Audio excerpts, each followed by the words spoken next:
नमस्कार किसान साथियों, आप देख रहे हैं दूरदर्शन किसान। मैं हूं मोनालिसा। स्वागत करती हूं आपके अपने कार्यक्रम कृषि दर्शन में। इस कार्यक्रम के जरिए हमारी यही कोशिश होती है कि कृषि जगत से जुड़ी हुई तमाम महत्वपूर्ण जानकारियां समेटकर हम आपके लिए ला सकें। आज इस कार्यक्रम में हम आपको बताएंगे महिला किसानों के लिए जारी विशेष कृषि प्रणाली के बारे में। मिलवाएंगे एक प्रगतिशील महिला किसान अमरजीत कौर से। इसके अलावा हम आपको आज ले चलेंगे दरियापुर गाँव में लगे कृषि विज्ञान मेले में। साथ ही बात होगी प्रधानमंत्री फसल बीमा योजना की। तो आइए शुरू करते हैं आज का ये कार्यक्रम हमारे 3 सेगमेंट विज्ञान और किसान, कृषि स्टार्टअप और फार्मिंग इंडिया के साथ। आइए देखते हैं कृषि दर्शन कार्यक्रम में हमारा पहला सेगमेंट विज्ञान और किसान। दुनिया भर में महिलाएं अब तेजी से आगे आ रही हैं और हर क्षेत्र में अपना परचम लहरा रही हैं। महिलाओं को बराबरी का दर्जा दिलाने के लिए और उन्हें आर्थिक रूप से स्वावलंबी बनाने के लिए भुवनेश्वर स्थित केंद्रीय कृषिरत महिला संस्थान भी लगातार कोशिशों में जुटा हुआ है। और इसी उद्देश्य से ओडिशा के 2 गांव में विशेष परियोजना चलाई जा रही है। आइए आपको विस्तार से बताते हैं इन परियोजनाओं के बारे में।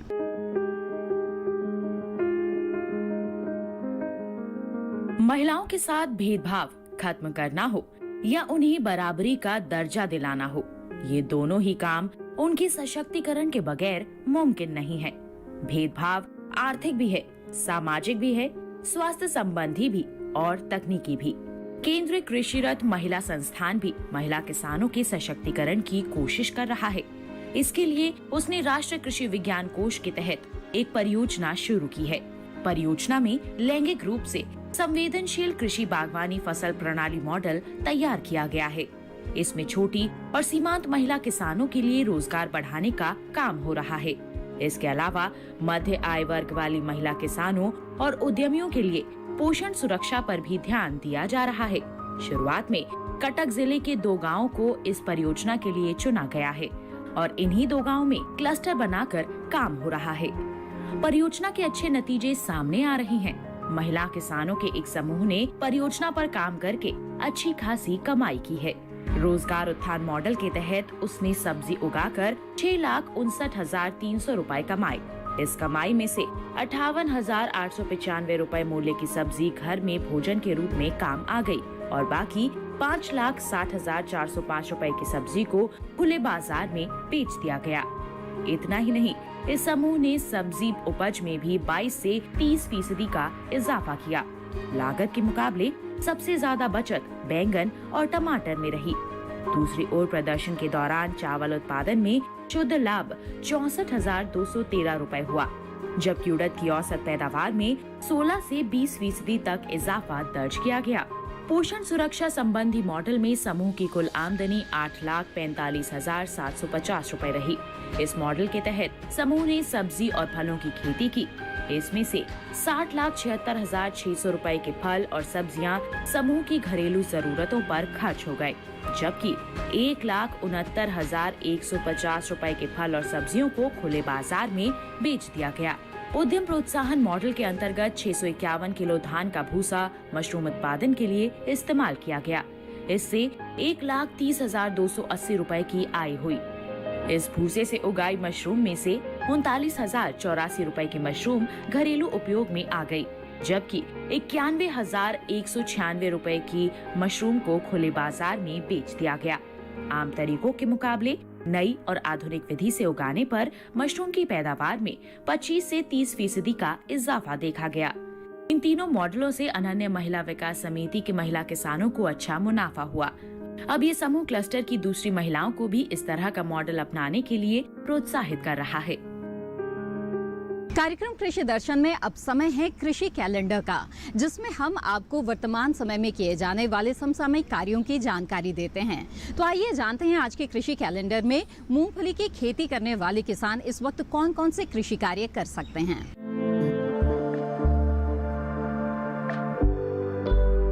तिलहनी फसलों की अगर बात की जाए तो सोयाबीन और मूंगफली की फसल प्रमुख मानी जाती है, इसलिए इनकी देखभाल का काम भी बेहद जरूरी है, जिससे उपज स्वस्थ और गुणवत्तापूर्ण मिले और किसानों को अपनी फसल का वाजिब दाम मिल सके। इसी परिप्रेक्ष्य में मूंगफली की खेती की बात करें तो मूंगफली में फलियां बनते समय खेत में पर्याप्त नमी होनी चाहिए, अन्यथा फलियों की वृद्धि की अवस्था पर सिंचाई करते रहें। हालांकि अक्टूबर माह में मूंगफली की फसल में सिंचाई के साथ साथ अधिक उपज और तेल की मात्रा प्राप्त करने के लिए फसल की उचित समय पर खुदाई करना भी लाभदायक रहता है। अधपकी फसल की खुदाई पर उपज एवं तेल के गुणों में कमी आ जाती है।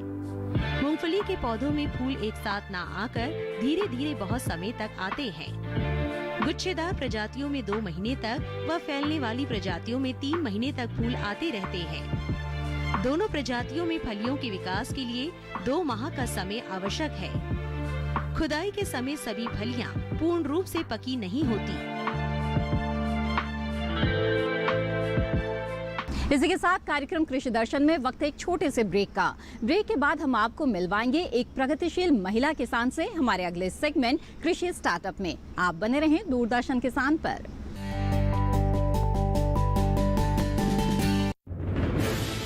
कोरोना वायरस के खतरे से बचते हुए फसल की कटाई, बिक्री, खरीद, नई फसल की जुताई और बुआई सुरक्षित हो सकती है अगर हम लगातार हाथों को साबुन और साफ पानी से नियमित अंतराल पर धोते रहें।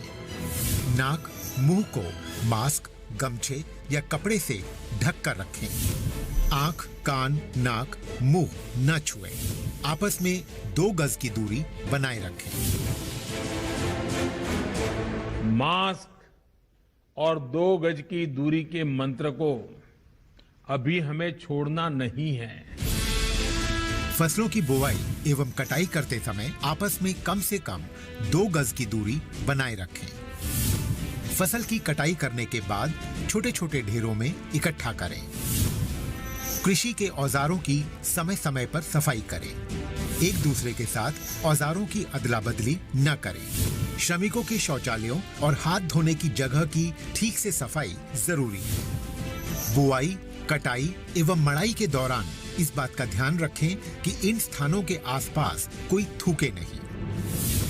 कंबाइन, हार्वेस्टर, थ्रेशर, जुताई और बुआई की मशीनों को इस्तेमाल से पहले साफ करें। मशीनों के इस्तेमाल से पहले और इस्तेमाल के बाद हाथ साबुन से साफ करें। वाहनों, बोरियों, थैलियों और पैकिंग के दूसरे सामान की साफ सफाई पर भी खास ध्यान दें। खरीद केंद्र पर आने से पहले किसानों एवं श्रमिकों की जांच।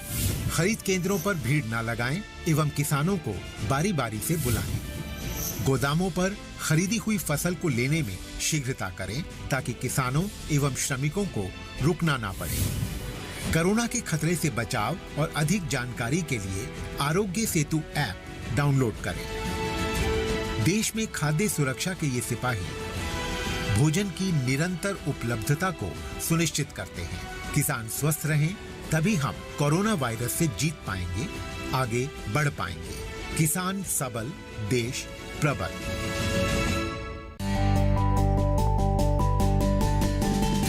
ब्रेक के बाद आप सभी का फिर से स्वागत है। आप देख रहे हैं कार्यक्रम कृषि दर्शन। आइए देखते हैं हमारा अगला सेगमेंट कृषि स्टार्टअप। अपनी मेहनत और लगन के बल पर कृषि के क्षेत्र में अपना एक खास मुकाम हासिल करने वालों में आज महिला किसानों की तादाद कम नहीं है। आज हम आपको मिलवाने जा रहे हैं एक ऐसी प्रगतिशील महिला किसान अमरजीत कौर से, जिन्होंने परिवार का साथ निभाने के लिए खेती बाड़ी के क्षेत्र को चुना और जैविक खेती करते हुए उन्होंने एक अलग मुकाम हासिल कर लिया है। तो आइए मिलते हैं इनसे और जानते हैं क्या है इनकी सफलता की कहानी।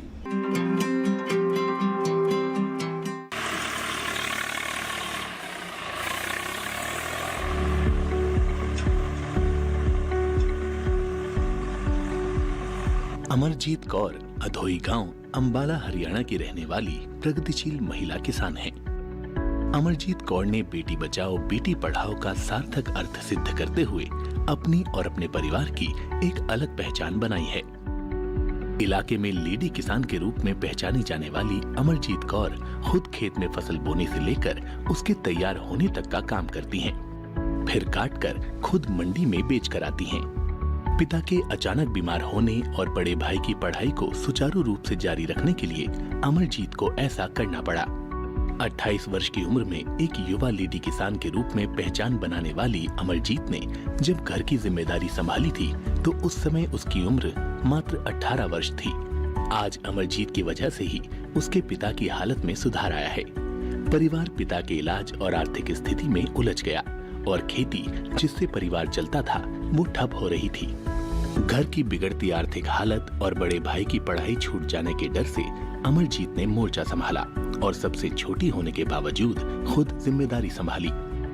ट्रैक्टर चलाना, खेती करना सीखकर परिवार को दिक्कतों से बाहर निकालने की ठानी। उस समय उन्हें खेती की बिल्कुल जानकारी नहीं थी। आस पड़ोस के लोगों की मदद से थोड़ा बहुत खेती करते करते आज वो इतना सीख गई हैं कि अब गांव के लोग उससे पूछकर खेती करते हैं। वो खेत संभालती हैं, उसके बाद पशुओं को चारा डालती हैं, वह खाना बनाती हैं। अब कुछ समय से उन्होंने ऑर्गेनिक खेती भी शुरू की है। मैं 2007 से खेती कर रही हूँ। पिताजी के बीमार होने के बाद मैंने खुद खेती करने का फैसला लिया और मैंने सोचा कि खेती एक बेस्ट वे है, बजाय कि 3,000-4,000 की जॉब करने से अच्छा। वैसे तो मेरे को किसी ने कन्वेंस नहीं किया कि तुम खेती ही करो, ये मेरा अपना खुद का फैसला था घर की हालात देखते हुए, क्योंकि अगर मैं जॉब करती तो 3-4 हज़ार में मेरा घर नहीं चलता। तो उसके साथ मैंने कहा अगर जॉब करूँगी तो स्टडी छूट जाएगी, तो मैंने अपना खेती की तरफ अपने आप को टर्न किया कि मैं खेती करूँ और साथ के साथ अपनी स्टडी करूँ। जब स्टार्टिंग में मैंने शुरू किया ये सब काम तो मैंने काफ़ी लोगों से पूछा कि इस काम को कैसे करना है, पर सभी लोग यही सोचते थे कि ये लड़की है, ये कर नहीं पाएगी, तो हंसते थे। पर मैंने यही सोचा कि नहीं, अगर भगवान मेरे साथ है तो मैं हार नहीं सकती। तो मैंने पूरा मतलब जोर लगाया, अपनी मेहनत की। दिन रात मैंने 24-24 घंटे ट्रैक्टर चलाया। तो मेरे को रात को 10-10, 11-11 बजे तक मेरे को खेत में भी काम करना पड़ता था।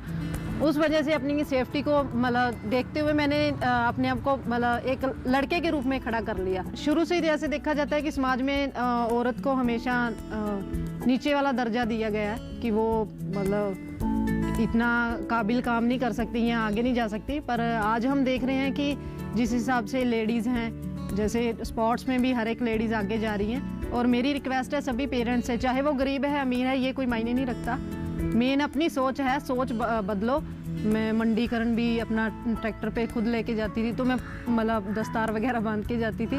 तो अक्सर लोग मेरे को कहते थे कि ये लड़का है, तो पर बाद में उनको पता चलता था कि ये लड़की है, तो उनको खुशी होती थी, लोग आके मिलते थे मेरे को। अमरजीत के पास 3.4 हेक्टेयर खेत हैं, जिसमें सिंचाई की सुविधा भी उपलब्ध है। वो अपने खेत में पारंपरिक फसलें उगाती हैं। खेती की आधुनिक मशीनरियों जैसे ट्यूबवेल, ट्रैक्टर, MB हल, disc harrow, happy seeder, DSR को लेकर अमरजीत बेहद सक्रिय रहती हैं। खेती के बेहतर भविष्य के लिए अमरजीत नई नई तकनीकों को अपनाती हैं। वो नई तकनीकों की जानकारी के लिए कृषि विज्ञान केंद्र अंबाला में विभिन्न कार्यक्रमों में भाग लेती रहती हैं। अमरजीत मृदा परीक्षण और संरक्षण प्रौद्योगिकी विषयों पर अभ्यास करती रहती हैं। साथ ही ये अपने खेत में फसलों की उन्नत किस्मों का ही उपयोग करती हैं। फसल बोने से लेकर कटाई और संरक्षण तक का काम भी ये खुद ही करना पसंद करती हैं। अमरजीत फसल कटाई के बाद फसल को बेचने के लिए मिल व मंडी में भी जाती हैं। वहाँ भी अमरजीत को विशेष सम्मान मिलता है। अमरजीत को जिला स्तर पर कई महत्वपूर्ण पुरस्कार मिले हैं। इनकी सक्रियता, ईमानदारी और कड़ी मेहनत ने उनकी सफलता में योगदान दिया है। इन्हें एक प्रगतिशील फार्म महिला और मास्टर के रूप में मान्यता प्राप्त है। ये जिले में किसानों के लिए ट्रेनर के रूप में भी काम करती हैं। वहाँ की महिलाएं उनकी दिखाई राह पर चलती हैं। इसी के साथ कार्यक्रम कृषि दर्शन में वक्त हो चला है एक और छोटे से ब्रेक का। ब्रेक के बाद कृषि जगत से जुड़ी और भी गतिविधियों के बारे में हम आपको बताएंगे अगले सेगमेंट फार्मिंग इंडिया में। आप बने रहें दूरदर्शन किसान पर।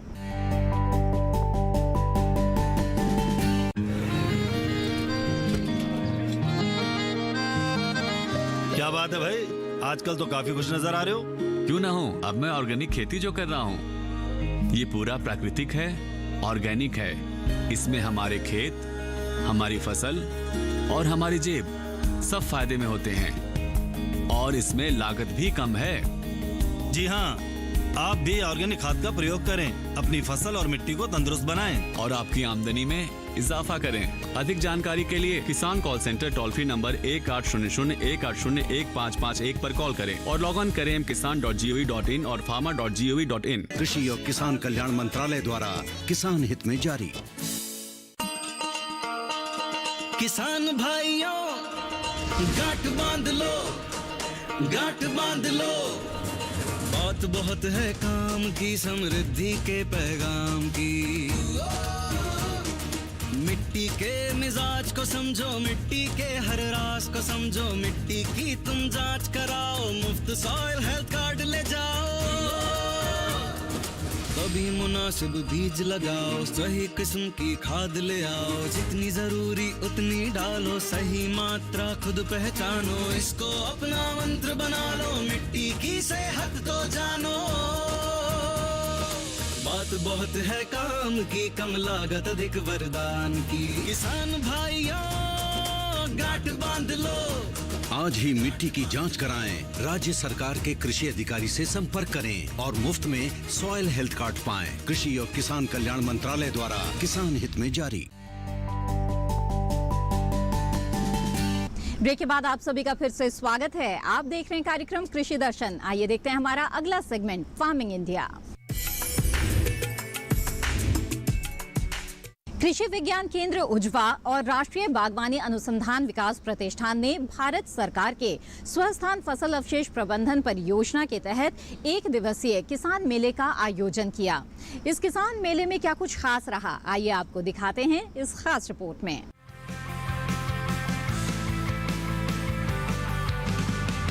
खेती किसानी के क्षेत्र में सकारात्मक बदलावों के लिए हमारी सरकार और कृषि वैज्ञानिक प्रतिबद्ध हैं। यही कारण है कि समय समय पर ऐसी नीतियां और योजनाएं लाई जा रही है जिससे किसानों के विकास को बल मिल सके। इसी बीच दिल्ली के निकटवर्ती गांव दरियापुर में फसल अवशेष प्रबंधन पर आधारित 1 दिवसीय कृषि विज्ञान मेले का आयोजन किया गया। इस मेले में कृषि वैज्ञानिकों ने किसान भाइयों को फसल की कटाई के बाद खेतों में पड़े अवशेष के प्रबंधन के बारे में विशेष जानकारी दी।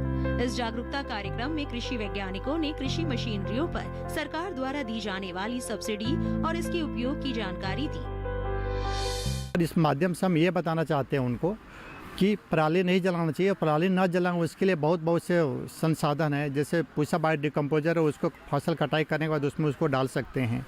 इवन हमारे पास काफ़ी मशीनरीकरण है जो कि आप यहाँ पे देख रहे हैं। फसल कटाई के बाद उसको मिट्टी में मिला सकते हैं। मल्चर भी हमारे पास, सीड ड्रिल जो होता है उसके माध्यम से उसको गेहूँ भी बो सकते हैं बिना करके। तो इसके माध्यम से जो 4 साल से भारत सरकार ने जो परियोजना चलाई 2018 से, ये 4था साल है। 1200 करोड़ रुपए के जनपद जो है, जैसे दक्षिणी जिला है, उत्तरी जिला है, दक्षिणी पश्चिमी जिला, उसमें हम लोग कार्यक्रम कर रहे हैं। जाहिर है कि इस समय दिल्ली के निकटवर्ती गांवों के किसानों ने धान की फसल लगाई हुई है, जिसके पकने और कटाई का समय करीब आ रहा है।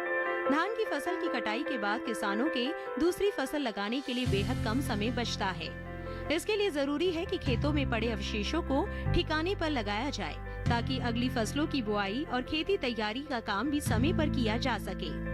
मेले में उपस्थित कृषि विशेषज्ञों ने इन्हीं सभी जानकारियों को किसानों से साझा किया। गौरतलब है कि पिछले कुछ वर्षों से पराली से होने वाला प्रदूषण दिल्ली राज्य के साथ साथ पूरे भारत के लिए बड़ी समस्या बन चुका है। पराली से निकलने वाला धुआं मानव जीवन के लिए खतरनाक तो है ही, साथ ही मिट्टी के स्वास्थ्य को भी बुरी तरह प्रभावित करता है। यही कारण है कि भारतीय कृषि अनुसंधान संस्थान के माइक्रोबायोलॉजी और इंजीनियरिंग विभाग ने कृषि वैज्ञानिकों ने ऐसी तकनीक खोज निकाली है जिससे बिना प्रदूषण फसल अवशेष यानी पराली का प्रबंधन किया जा सकता है।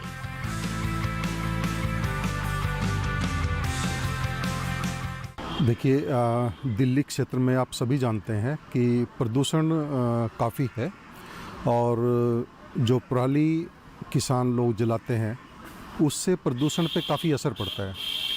भारत सरकार की तरफ से और दिल्ली सरकार की तरफ से काफ़ी ऐसे प्रयास हैं जो किसानों तक पहुंचने हैं। बहुत सी ऐसी मशीनें हैं जिससे इस समस्या से वो निजात पा सकते हैं। तो जो हमारी सरकारी जो योजनाएं हैं उनको किसानों तक पहुंचाने के लिए ये जो मेला है ये एक अच्छा माध्यम है। इसमें आसपास के सभी जो किसान हैं वो शामिल होते हैं और इन मशीनों पर सरकार की तरफ से काफ़ी अनुदान मिलता है। 80% तक अनुदान है। अगर इंडिविजुअल लेवल पे लेते हैं तो 50% तक अनुदान है। तो किसान यदि इन मशीनों को उपयोग में लाएंगे, जैसे ये जो पराली जलाने की समस्या है, उससे उनको निजात मिलेगी और इससे वातावरण भी स्वच्छ होगा और किसानों की जो ज़मीन है उसकी उर्वरा शक्ति है वो भी अच्छी रहेगी।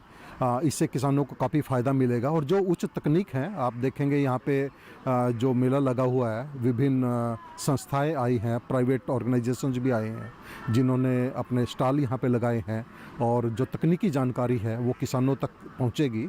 और मैं ऐसा मानता हूँ कि ये जो तकनीक है जिससे आप रेजिड्यू को मैनेज कर सकते हैं, अवशेष प्रबंधन कर सकते हैं, इससे किसानों का काफ़ी लाभ होगा। और जैसे बेलर है, उससे आप एनर्जी उत्पादन के लिए उनको उपयोग में ला सकते हैं, अपने पशुओं के लिए चारा बना सकते हैं और जलाने की बजाय यदि आप उसको खेत में रखें तो उससे आपका जो माइक्रो न्यूट्रिएंट्स हैं उनका भी फ़ायदा रहेगा। जो छोटे छोटे कीटाणु हैं, जीवाणु हैं, वो भी बचेंगे। इससे आपकी फसल भी अच्छी होगी और आपका लाभ भी बढ़ेगा। कृषि वैज्ञानिकों द्वारा किए गए आविष्कारों में शामिल है पूसा डीकंपोजर कैप्सूल, जिससे फसल अवशेष को खाद में तब्दील कर सकते हैं। इससे मिट्टी की उर्वरता तो बढ़ती ही है, साथ ही बेकार पड़ा फसल अवशेष भी ठिकाने लग जाता है।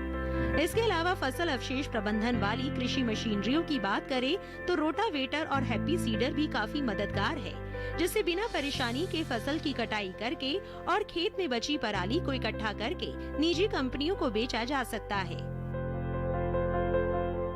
देखिए, हमारे जो इस प्रदेश में दिल्ली के अंदर बाहरी क्षेत्र में किसान भाई धान की खेती करते हैं बारिश के मौसम में, और अभी धान की कटाई का समय आ गया है।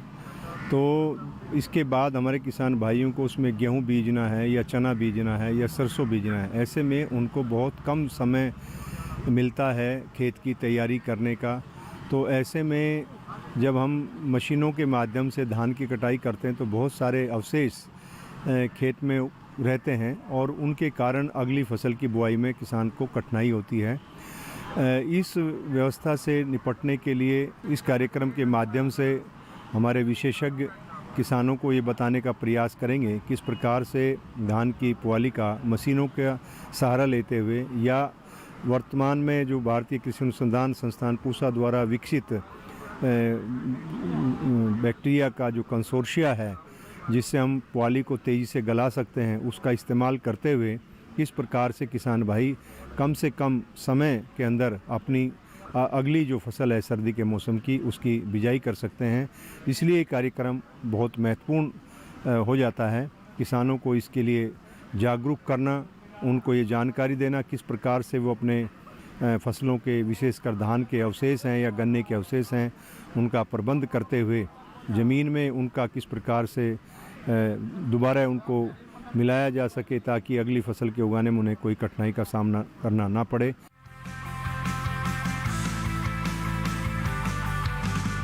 आज के दौर के किसान सिर्फ खेती किसानी तक ही सीमित नहीं है, बल्कि वो टेक्नोलॉजी से भी जुड़ रहे हैं। ऐसे में किसानों के लिए कई तरह के मोबाइल ऐप लॉन्च किए गए हैं। आज हम आपको बताने जा रहे हैं फसल बीमा मोबाइल ऐप के बारे में। आइए देखते हैं क्या है खासियत इस मोबाइल ऐप की। फसल बीमा मोबाइल ऐप किसानों, राज्यों, बीमा कंपनियों और बैंकों सहित सभी हितधारकों के लिए उपयोगी है। कृषि विभाग, सहकारिता और किसान कल्याण द्वारा किसानों के हित में लॉन्च किया गया है। फसल बीमा ऐप में प्रधानमंत्री फसल बीमा योजना और मौसम आधारित फसल बीमा योजना दोनों बीमा योजनाओं को कवर किया गया। ये ऐप बीमित किसानों को बीमा की किस्त और उसकी कट ऑफ डेट की जानकारी प्रदान करता है। बीमित किसान फसल खराब होने की शिकायत 72 घंटों में फसल बीमा ऐप पर दे सकते हैं। बीमा के साथ साथ किसानों को ऋण और बैंकों के साथ एकीकरण की सुविधा भी प्रदान करता है। मोबाइल ऐप और वेब पर फसल की लोकेशन के जरिए बीमा कंपनी से संपर्क करके जानकारी प्राप्त कर सकते हैं। अधिक जानकारी के लिए प्रधानमंत्री फसल बीमा योजना की आधिकारिक वेबसाइट pmfby.gov.in पर जाएं या गूगल प्ले स्टोर से क्रॉप इंश्योरेंस यानी फसल बीमा मोबाइल ऐप डाउनलोड करें। ये था आज का कृषि दर्शन कार्यक्रम। अगर आज का ये कार्यक्रम आपको पसंद आया और आप ये कार्यक्रम दोबारा देखना चाहते हैं तो टीवी स्क्रीन पे दिए जा रहे QR कोड को स्कैन करके आप दूरदर्शन किसान के YouTube चैनल पर ये कार्यक्रम दोबारा देख सकते हैं। इस कार्यक्रम से संबंधित अपने सुझाव आप हमें भेज सकते हैं। हमारा ईमेल आईडी है krishidarshandddk@gmail.com। आप हमें पत्र भी लिख सकते हैं। हमारा पता है कृषि दर्शन, कमरा नंबर 58, CPC, दूरदर्शन, खेलगांव, नई दिल्ली 110049। कृषि दर्शन की आज की कड़ी में बस इतना ही। अगली कड़ी में फिर हाजिर होंगे कुछ और खास जानकारियां लेकर। तब तक के लिए दीजिए इजाजत। नमस्कार।